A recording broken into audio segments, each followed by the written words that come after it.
Il est dit que le prophète sur lui la paix avait décidé de les libérer en les rançonnant. Certains d'entre eux ont pu gagner leur liberté en enseignant la lecture et l'écriture à 10 enfants chacun de Médine. Que la paix soit sur vous. Nous sommes en l'an 3 de l'Hégire. Un an après la bataille victorieuse de Badr. Les Quraysh veulent prendre leur revanche et ils vont l'avoir. L'argent réuni de par la caravane, rappelez-vous, menée par Abu Sufyan, sauvé, fut utilisé pour investir. Investir dans une armée. Une gigantesque armée de 3000 personnes sera réunie, composée, cette fois, d'autres tribus, les Kinana, et d'autres parties de la population mécoise, les Ahabish, pour arriver à 3000 personnes. 3000 chameaux, 200 chevaux seront achetés, des armes, de quoi combattre et vaincre Mohammed et le nouvel État de Médine. Des femmes les encouragent. Elles vont partir, accompagner leurs époux, les seigneurs de Quraysh, sur le champ de bataille. Il s'agira pour elles de les renforcer, de leur apporter un soutien moral, symbolique, important, nécessaire, les poussant à ne point fuir et à aller jusqu'à la mort pour venger les seigneurs de Quraysh qui ont été vaincus lors de la bataille de Badr. 70 personnes, rappelons-nous, ont été tuées et il s'agit pour eux de reprendre leur revanche. Cette fois-ci, il s'agit d'une armée organisée. Il y aura une stratégie. Des cavaliers avec les 200 chevaux seront commandés par Khalid ibn al-Walid. Il y aura des gens censés défendre, des gens à droite et à gauche, des porteurs de drapeaux, 3 drapeaux. Les drapeaux de Quraysh, le drapeau des Ahabish et le drapeau des Kinana. Les Ahabish, il faut que nous en parlons. C'est le terme pluriel de Ahbash, qui veut dire les Éthiopiens, les Africains. Mais en réalité, cela a désigné toutes les personnes qui, dans la société de la Mecque, étaient considérées comme des minoritaires, des gens mineurs, des gens de peu d'importance, issus de familles moins importantes ou de familles extérieures, ou des immigrés, des serviteurs, des personnes étrangères, bref, des personnes qui ne comptent pas, qui participent des classes sociales inférieures dans une société oligarchique hiérarchisée. Ces gens-là auront une certaine importance dont nous parlerons un peu plus tard. Car interpellés par l'égalité prônée par le prophète sur lui la paix et son équité, ils joueront un rôle important dans la victoire des musulmans quelques années plus tard.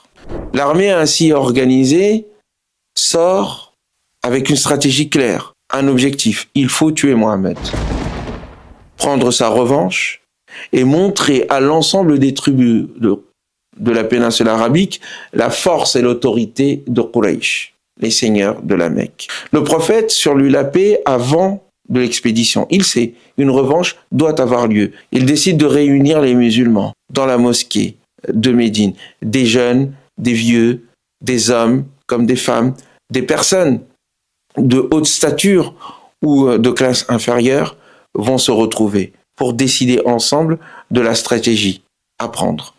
Voyez-vous, ça, c'est encore une fois cette attitude continue du prophète sur lui la paix que de ne prendre de décision qu'avec ses compagnons dans une organisation délibérative, démocratique.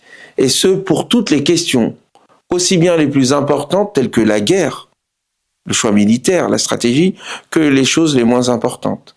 Telle était l'attitude du prophète sur lui la paix et telle était la nature du régime qu'il avait installé à Médine. Rappelez-vous, c'est à lui que fut ordonné à la Mecque d'organiser les musulmans selon un principe de délibération. Quand il est dit de la part, pour décrire ces croyants, alladhina istajabu li rabbihim, ceux qui ont répondu à l'appel de leur Seigneur, wa aqamus salata, et qui établissent une relation avec le divin en accomplissant la prière, wa amruhum shura bainahum, et leur affaire publique se gère par shura, par la délibération entre eux. Wa mimma razaqnahum yunfiqun, et ils décident ensuite de la dépense qui sera faite de ce qui leur fut octroyé de richesse. Tel est ce que le prophète a instauré de régime à Médine. Lors de la délibération, deux camps se distinguent. Un camp composé de jeunes, plus nombreux, veulent sortir et en découdre. Ils veulent combattre, montrer leur bravoure. Ils n'ont pas pu assister à la grande victoire de Badr. Ils aimeraient prouver à tous leur capacité, leur compétence au combat. L'autre camp, l'autre partie, plus sage, plus âgé, propose de rester plutôt dans Médine et de ne pas sortir à la rencontre des combattants, des ennemis. Il est préférable de se défendre, car en se défendant dans Médine, ils ont l'avantage du terrain. Jamais aucune armée n'a pu pénétrer Yathrib, n'a pu pénétrer Médine.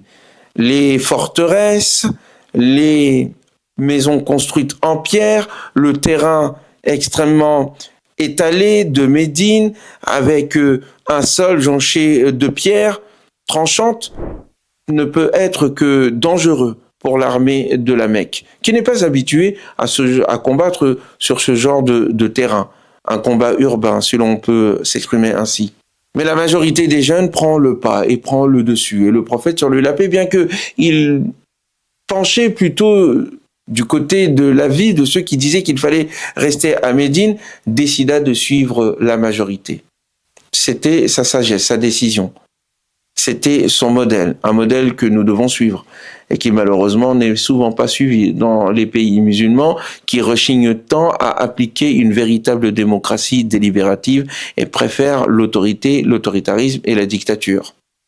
Nous comprenons pourquoi les premiers ont gagné et pourquoi aujourd'hui nous pataugeons. Bref, le prophète s'habille, il prend son armure. Les jeunes hommes se disent qu'ils ont peut-être forcé le prophète à aller vers un avis, une opinion, une décision qui n'était pas la sienne. Ils viennent le voir. Ya Rasulallah, il se peut que nous t'ayons poussé vers une décision, un avis qui n'était pas le tien. Nous te prions de nous excuser. Et si tu veux, nous restons à Médine. Le prophète de dire, montrant ainsi la détermination du chef. Lorsqu'une décision est prise, la volonté doit aller dans le sens de son application. Il ne s'agit pas de revenir. Il ne s'agit pas de se démobiliser. Il ne sied pas à un prophète, dit-il, qu'il s'habilla, qu'il décide de s'habiller et de porter son armure. Il ne lui sied pas d'enlever son armure tant que le combat n'a pas eu lieu. Il faut faire preuve de détermination. Il décide donc d'organiser son armée. Ils ne sont que 1000 face à 3000 personnes. Ils n'ont point beaucoup de chevaux, ils n'en ont que 2. De montures, ils n'en ont pas, face à 3000 chameaux.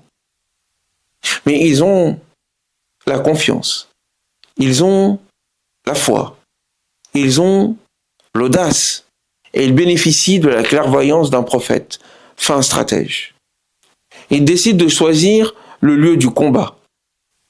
Le combat aura lieu devant la montagne, près de la montagne de Uhud. Ils décident de faire en sorte que la montagne soit derrière eux. Et un certain monticule est présent, un petit monticule. Il ordonne immédiatement à 50 archers de se mettre au-dessus, au sommet, et de ne point quitter leur place tant qu'un ordre formel de la part du prophète ne serait pas arrivé. Et il insiste. Il ne faut en aucun cas que ces archers descendent de leur position forte sans la permission du prophète. Quand bien même verraient-ils les vautours déchiqueter le corps des combattants, ils ne doivent en aucun cas descendre. La clairvoyance ici s'exprime. Elle ne sera pas écoutée, nous le savons et nous le verrons. De sorte que ces archers, dans cette position avantageuse, empêcheront l'armée, certes nombreuse, mais les empêcheront de pouvoir combattre de façon aisée en raison des flèches, de la pluie de flèches qui leur tombe dessus. Et effectivement, cela annulait leur avantage numérique. Et dès les débuts du combat, la dextérité des combattants du prophète, sur lui la paix, les aide à prendre l'avantage. Les idolâtres s'enfuient. Ils laissent de côté leur armée, leur monture, leur richesse, bientôt les musulmans ont la victoire à portée de main. Et c'est là que l'erreur fatale a lieu. Ils n'ont pas écouté leur chef et leur commandant. Ils pensent que le combat n'a lieu que pour le butin. Et voyant les idolâtres et les ennemis donc s'enfuir et laisser leur richesse derrière eux, vous avez les archers qui, du haut de leur monticule, décident de descendre et de désobéir ainsi au prophète. Il leur faut amasser leur part du gâteau, car ils pensaient que c'était là l'objectif. Erreur fatale. Les 200 cavaliers commandés par Khalid ibn al-Walid n'étaient pas encore rentrés dans le combat. Une dizaine de personnes étaient restées en obéissant au prophète sur lui la paix. Le reste était descendu. Et c'est là que l'occasion fut donnée à Khalid de contourner le monticule, de massacrer les combattants qui étaient restés sur la petite montagne et de prendre à revers les croyants afin de les attaquer. Ils se retrouvèrent ainsi pris dans un étau. D'un côté, de l'autre côté, les cavaliers menés par Khalid ibn al-Walid qui les combattaient avec des chevaux rapides, féroces et des combattants sans pitié, et de l'autre côté, les combattants qui fuyaient, se rendant compte du revers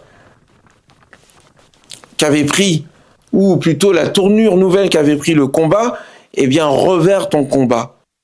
Et se mirent à massacrer les musulmans. La défaite était inévitable. Les combattants, voyant ainsi être pris en étau, je parle bien sûr des croyants, commencèrent à perdre espoir et à fuir. Le prophète fut mis en danger. Et bientôt, ce sont des combattants nombreux qui s'attelaient à le rejoindre pour pouvoir le tuer, les uns après les autres lançant leurs flèches, leurs lances, et des compagnons peu nombreux qui se tournaient, qui se retrouvaient autour de lui pour le protéger. Le prophète, continuant le combat, encourageant les croyants à rester sur leur position, ne sera pas écouté. Et une partie des croyants s'enfuiront, car ils auront entendu que le prophète a été tué. Effectivement, un homme a été tué, c'est Mus'ab ibn Umayr, un des jeunes compagnons du prophète, sur lui la paix. Rappelez-vous, c'était le premier ambassadeur du prophète alayhi salatu wassalam, envoyé à Médine. Ce dernier ayant été tué, celui qui l'avait tué crut qu'il s'agissait du prophète Mohammed sur lui la paix et se mit à crier « Mohammed est mort, je l'ai tué !» Le découragement gagna le cœur des compagnons. Certains s'enfuirent, d'autres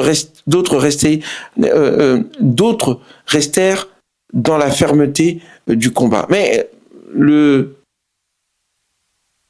résultat fut que d'un côté, une démobilisation a eu lieu dans le camp du prophète sur lui la paix, et de l'autre côté, une autre forme de démobilisation, nous dirons un refroidissement, eut lieu dans le cœur des ennemis, des idolâtres, les Qurayshites. Ces derniers, pensant que, enfin, ayant gagné, ils voyaient 70 cadavres devant eux, qu'ils pouvaient mutiler à leur aise, et ayant entendu dire que le prophète avait été tué, il se disait qu'il ne fallait plus continuer le combat. Il fallait se concentrer maintenant sur les morts, ces cadavres à mutiler. Un compagnon du prophète avait le dos complètement traversé de lances et de flèches, de sorte que les compagnons décrivit son dos comme ressemblant à un hérisson. Vous voyez l'image. Le prophète a eu sa dent, ses molaires cassées, son visage ensanglanté. Une femme était venue combattre aux côtés du prophète sur lui la paix pour le défendre. Une minorité de compagnons s'était mis autour de lui. Et ainsi, il réussit avec ses quelques compagnons à s'extirper du combat, à se mettre en hauteur dans les montagnes pour pouvoir avoir une vision stratégique et comprendre ce qui se passe sur le champ de bataille. L'oncle du prophète sur lui la paix sera tué, mutilé. Nous en parlerons. Mais la situation est extrêmement grave. La défaite du prophète sur lui la paix et de ses compagnons mettent en danger Médine. Et si les Qurayshites décident de prendre leurs chevaux et d'attaquer la ville, il en sera fini de l'islam et des compagnons. Le prophète donc attend, observe, garde son sang-froid. Les compagnons qui, petit à petit, entendent que le prophète n'est pas mort, le rejoignent en hauteur. Abu Sufyan, qui est le commandant de l'armée des Qurayshites, s'en va vers Mohammed, sur lui la paix, essayant de savoir s'il est vraiment mort, et se met à appeler « Ya Mohammed, oh Mohammed !» Point de réponse. « Oh Abu Bakr !» Point de réponse. « Omar !» Point de réponse. Il en déduit qu'ils sont morts, et se met à chanter la gloire de son Dieu. « Hubal, Arla Hubal !» Que Hubal soit grand, vive Hubal ! Aujourd'hui, c'est pour notre défaite de Badr. Et le prophète, sur lui la paix, demande à Omar de répondre. Ne le laisse pas prendre le dessus symbolique. Il dit que son Dieu est plus grand. Réponds-lui, Dieu est plus grand. Et que nos morts et vos morts sont différents. Les vôtres vont en enfer, les nôtres vont au paradis. Omar s'exécute. La voix de Omar ayant atteint les l'ouïe ou les oreilles de Abu Sufyan, ce dernier lui demande « Est-ce que Mohammed est mort? Est-il vrai qu'il a été assassiné ?» Et Omar de lui répondre « Il t'entend au moment même où nous sommes en train de parler. » Et Abu Sufyan de lui répondre « Je te crois, toi Omar, bien plus que cet autre individu, cet énergumène qui crie à tout bout de champ qu'il a tué Mohammed. » Abu Sufyan va commettre ici une erreur stratégique énorme qui lui sera reprochée. Il donnera rendez-vous l'an prochain, à la 4e année de l'Hégire, au prophète Mohammed, ainsi que aux compagnons, à Badr, l'endroit où ils ont perdu. L'an prochain, rendez-vous à Badr pour un combat prochain, où nous allons vous défaire. Le prophète, sur lui la paix, accepte le rendez-vous, prend au sérieux le défi, et ordonne à ses compagnons d'observer l'attitude des Qurayshites. Si ces derniers délaissent leurs chameaux et prennent leurs chevaux, cela voudrait dire qu'ils vont attaquer Médine. Dans ces cas-là, il faudra les combattre et ne pas les laisser faire. Par contre, s'ils attachent leurs chevaux et qu'ils décident de prendre leurs chameaux, c'est qu'ils se préparent à un long voyage. Ça veut dire qu'ils retournent vers la Mecque. Dans ces cas-là, nous sommes en sécurité. La décision est prise par Abu Sufyan et ses compagnons de continuer le chemin vers la Mecque et de ne pas aller chercher à combattre Médine. Entre-temps, ils vont s'amuser à tuer les blessés qui sont sur place, à mutiler les cadavres, des nez coupés, des oreilles coupées, des têtes coupées, bref, des corps complètement mutilés. L'oncle du prophète, sur lui la paix, Hamza ibn Abd al-Muttalib, sera mutilé de la manière la plus atroce. Il s'agissait, c'était une autre stratégie, un autre objectif de guerre des Qurayshites, de s'en prendre à celui-ci. Il était le symbole de la force, de la résistance des musulmans. Il avait été le commandant en chef de l'armée du prophète, sur lui la paix, sur l'ensemble des expéditions que le prophète avait menées. C'était l'oncle du prophète, sur lui la paix. Il était plus âgé que lui que de seulement 2 ans. Et il avait été aussi son frère de lait. Par ailleurs, il avait des liens très très proches de parenté du côté de sa mère. De sorte que il était à la fois Hamza, son oncle du côté de son père, et son cousin du côté de sa mère. Et nous connaissons l'amour profond que Hamza avait pour son neveu, Mohammed ibn Abdullah, et l'amour profond que le prophète lui-même, alayhi salatu wassalam, avait pour lui. De sorte que sa mort avait été atrocement ressentie par le prophète Mohammed, sur lui la paix.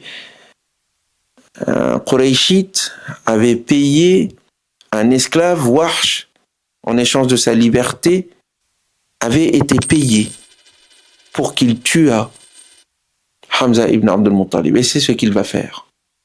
Et une fortune lui avait été promise de la part de Hind, l'épouse de Abu Sufyan, en échange de l'assassinat de par sa lance de Hamza ibn Abd al-Muttalib.